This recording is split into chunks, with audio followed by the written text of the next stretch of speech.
William Ruto nominated new cabinet secretaries, and after nomination, they were vetted in parliament. After being vetted in parliament, they now became cabinet secretaries by appointment by the president of Kenya. Surprisingly, the first thing these guys are doing that is serious right now is to organize a homecoming. These people have been outside the country, now they are coming home to appreciate the president, where a huge amount of Kenyan taxpayers' money is spent for these functions, so that at least we can show that we have everybody on board. Do you think that is right from where you stand? That is not the basis of this analysis.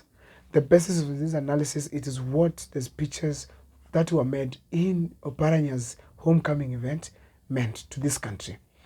But before I tell you, I not dissect on what happened or what was said in this function, if this is the first time you're watching our videos, please make sure that to subscribe, like, and comment, because that is the best support you can always give this channel. My throat is not such good. I had some humor, but it's now getting over. Please make sure to kindly understand, and let's push forward. I hope you're getting me clearly. Now, let me dive into the topic of this video here. Today, I want to talk about two people who spoke in that kind of a function. The first one is William Ruto himself, and also Simba Arati, the current governor of Kisii County. Simba Arati hinted on something that I feel it's going to completely finish Azimio and also change the politics of this country as far as the 2027 political journey is concerned. Simba Arati said very clearly that they are going to have as ODM paperwork as far as the coalition for 2027 is concerned. That means these people are going to support William Ruto going forward.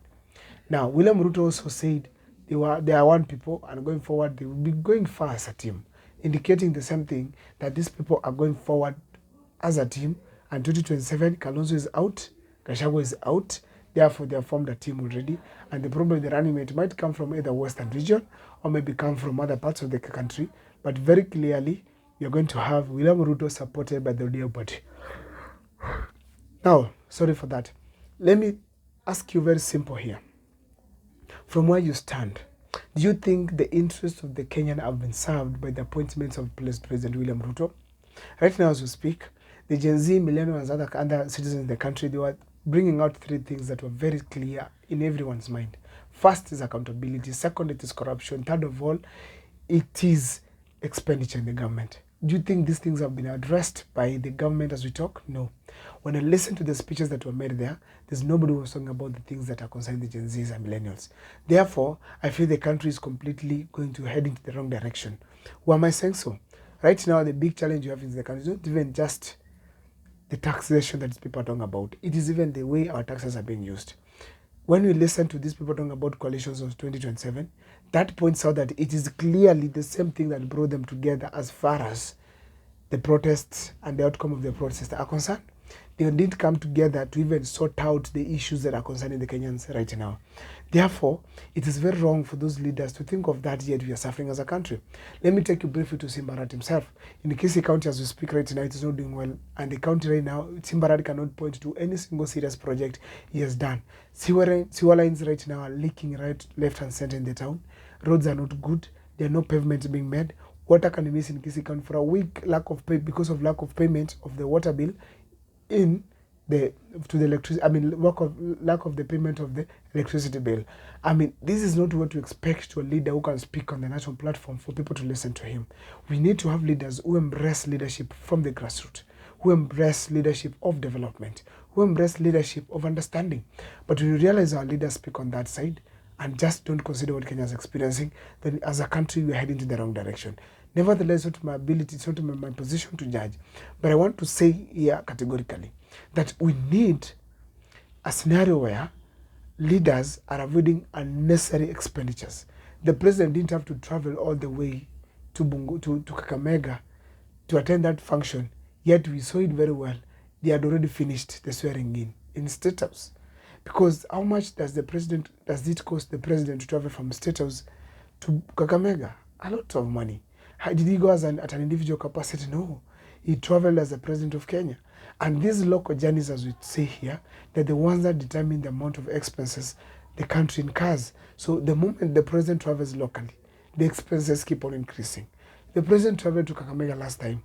Why couldn't he even hold, if this was very urgent, why couldn't he hold this kind of a function and ensure that he has attended to Oparanya as well it is done? But now he has to travel again to that region. He was just there recently. He has again gone back there. These journeys, they need fuel, security, preparation for presidential escort, and many other things. All these cost huge amounts of money, millions actually. Therefore, I want to politely ask the President of the Republic of Kenya to be lost from the limelights, to relax, to allow projects, small projects like switching on electricity in people's houses, to be done even by the chiefs to monitor what is happening. Let us have a leadership of development, not the leadership of PR and show off. President William Ruto, as we speak currently, he is not doing well as a leader. He is more of public relations instead of being felt as a leader.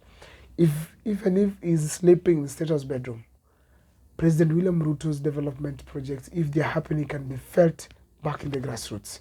If you check the kind of a mood in the country now, where the majority are, the 70% of the country are the youths who are forming the millennials and the Gen Zs and also the Alpha, that means very well that Ruto is going to have a difficult time going forward, because this group is educated, they know what they are saying, and they are very clear in their minds that William Ruto has to change as far as the development of this country is concerned. Lastly and not least, I also want to ask you, the President of the Republic of Kenya, to consider the aspect of allowing the ministers now to move around the country and even use the roads they are making, they are purporting to make, to move around and see these water projects they are purporting to have in their plans, to move around the country and see these schools they are purporting to lead and ensure that they are leading the education sector well, to move around the country and ensure that at least all other parts of this country have experienced leadership and development. But if the president moves, that's PR, launching projects which have already been launched, which are not going to commence either way. That is very wrong. When you look at what is happening, after the exposure by Morara Kebaso, that means very well President William Ruto has made a grave mistake by going to launch projects that do not exist, and all these projects that they had launched before are disappearing because they are no longer there. Now, there's a question that President was asked during the kind of interview he had in State House with some of the top journalists in the country. When, Mr. President, are you going to stop lying? The Kenyans were asking so. Mr. President is saying that he was not lying. Now, but he keeps on lying to Kenyans. That is not good. Let us have a presidential material in the State House. Let him speak the language the Kenyans want to hear. Let's have the same tune, because we want our president to perform, because the moment the president performs, Kenya has performed, Kenya is growing. But if you have a president who is not performing, or maybe is being lied to by some of the contractors because he goes, launches a project, contractors disappear, I mean, that is going to completely ruin this country. We need a president performing through his cabinet secretaries, through his administrators, through his contractors, through whoever who has come on board to assist him perform. That is my video there and there. And if this is the first time you're watching our videos, please make sure that you subscribe, like, and comment, because that is the best support you can give this channel. My name is Abdul Moko. I'll see you next time, and thank you for understanding for my state, for the state of my voice. See you next time.